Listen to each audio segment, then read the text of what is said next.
ரிச்சியும் என்று விண்ணப்பம் பண்ணுகிறார். பூமியின் ராஜ்யங்களெல்லாம் அறியும்படிக்கு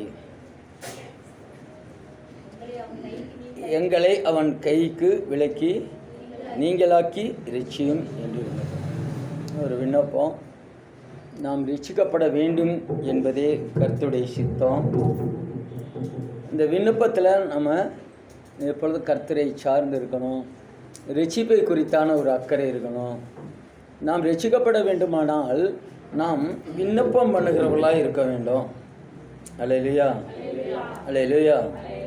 இங்கே சொல்லப்படுகிறது ஏசாயா 37:10, நீங்கள் யூதாவின் ராஜாவாகிய எசேக்கியாவுக்கு சொல்ல வேண்டியது என்னவென்றால், எருசலேம் அசிரியாவின் ராஜாவின் கையில் ஒப்புக் கொடுக்கப்படுவதில்லை என்று நீ நம்பியிருக்கிற தேவன் உன்னை எத்த ஒட்டாதே, ஏமாற்று விடாதே.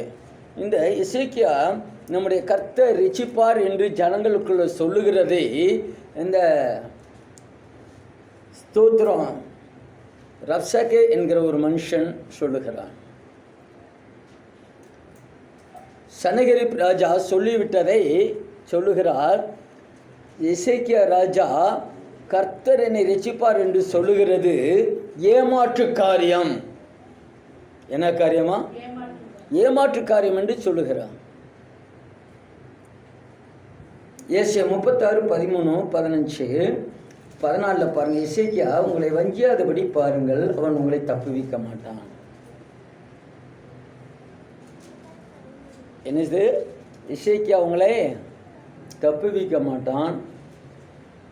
கர்த்தர் நம்ம நிச்சயமாய் தப்புவிப்பார். இந்த நகரம் அசிரியாவின் ராஜாவின் கையில் ஒப்புக் கொடுக்கப்படவில்லை என்று சொல்லி எசேக்கியா உங்களை கர்த்தரை நம்ப பண்ணுவான். ஸோ இந்த எசேக்கியாவை குறித்து சொல்லப்படுகிறது கர்த்தரை நம்புகிறவன், கர்த்தரை நம்ப பண்ணுகிறவன், கர்த்தர் மேல் நம்பிக்கை உள்ளவன், கர்த்தர் மேல் பயபக்தியாய் உள்ள ஒரு எசேக்கியா ராஜா. இந்த ராஜாவை குறித்து நீங்கள் ஸ்தோத்திரம் 2 ராஜாக்கள் 18:3-5 எசேக்கியா அவன் தகப்பனாகிய தாவீது செய்தபடியெல்லாம் 492 பக்கம். எசேக்கியா அவன் தகப்பனாகிய தாவீது செய்தபடியெல்லாம் கர்த்தரின் பார்வைக்கு செமையானதை செய்தார். அவன் மேடைகளை அகற்றி சிலைகளை தகர்த்து விக்கிரகத்தோப்புகளை விட்டு மோசே பண்ணியிருந்த வெண்கல சர்ப்பத்தை உடைத்து போட்டான். அந்நாட்கள் மட்டும் இஸ்ரவேல் புத்திரர் அதற்கு தூவம் காட்டி வந்தார்கள். அதற்கு நிகுஸ்தான் என்று பெயரிட்டான். அவன் இஸ்ரவேலின் தேவனாய் கர்த்தர் மேல் வைத்த நம்பிக்கையிலே அவனுக்கு பின்னும் அவனுக்கு முன்னும் அவனை போல் இருந்ததில்லை. கர்த்தர் மேல் நம்பிக்கை வைத்தது இந்த ராஜாவை போல் அவனுக்கு முன்னும் பின்னும் இருந்ததில்லை என்று வேதம் சொல்லுகிறது. அப்படிப்பட்ட ஒரு நம்பிக்கை உள்ள எசேக்கியா ராஜாவுக்கு தான் கர்த்தர் எலிசார் தூதர்களை அனுப்பி எத்தனாயிரம் பேரை அவர் கொன்று போட்டார். வியாழக்கிழமை சொன்னேன். எத்தனை?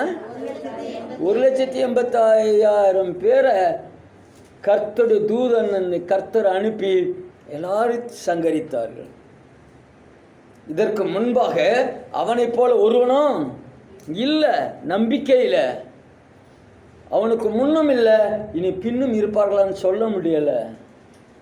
வேதம் சொல்லுகிறது நம்பிக்கையில் நமக்கு முன்னாடியும் பின்னாடியும் யார் இல்லாதபடியாக நமக்கு அவ்வளோ நம்பிக்கை இருக்கணும். 100% நம்பிக்கை. நம்பிக்கையிலே நாம் வல்லவர்களாக இருக்கணும். நம்பிக்கையிலே சிறந்தவர்களாக இருக்கணும். விசுவாசத்திலே ஊன்ற கட்டப்பட்டவர்களாக இருக்கணும். அப்படி இருந்தால் தான் கர்த்தர் தப்பிக்க உதவி செய்வார். அப்படி இருந்தால் தான் கர்த்தர் ரட்சிப்பா. இல்லையானா ரட்சிக்க முடியாது. நம்பிக்கையில் நாம் ஒவ்வொருவரும் ஊன்ற கட்டப்படணும். எசேக்கியா ராஜாவை தப்பிக்க வைத்த தேவன் நம்மையும் தப்பிக்க வல்லவராயிருக்கிறார். அல்லேலூயா.